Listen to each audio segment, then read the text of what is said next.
Hi, it's Randy Burke here again from DCS Global, just talking about outcome versus task-based cleaning.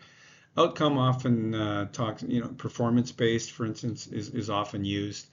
But in general, outcome or performance-based is generally preferred. So why?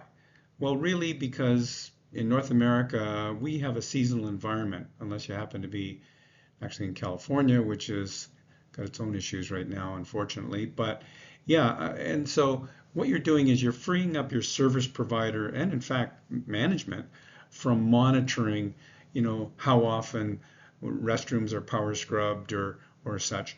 Whereas outcome or performance based, you're monitoring results.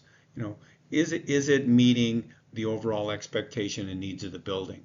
And a quality control program that is properly put together, monitored, will do that. So if you do move forward on an outcome performance based program, you're probably going to save yourself as a property manager not only work monitoring but extra billing. All the things that happen outside of a stiff schedule of when you do everything, you could very well be extra billed for that quite fairly on behalf of from the contractor. So that would be another advantage. And often what you see in task-based or frequency-based specification and contracts is they're cleaning the clean.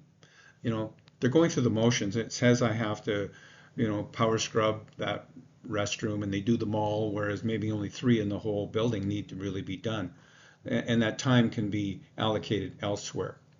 So I think that's some of the main reasons why.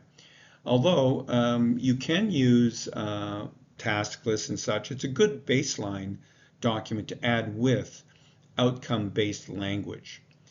The second thing is certainly if you have multi-site contracts, it's nice to have as a guide a list of frequencies and tasks, kind of as a minimum, you would think. So that often works. Certainly, when contracts or buildings are geographically diverse, that can be a challenge also. So that's where you can have the benefit of a task-based list.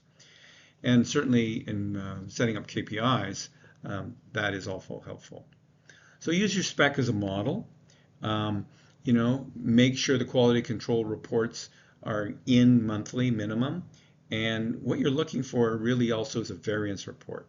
So what did they score poorly on and what are they going to do about it essentially? And there should be some real dates and times associated with that.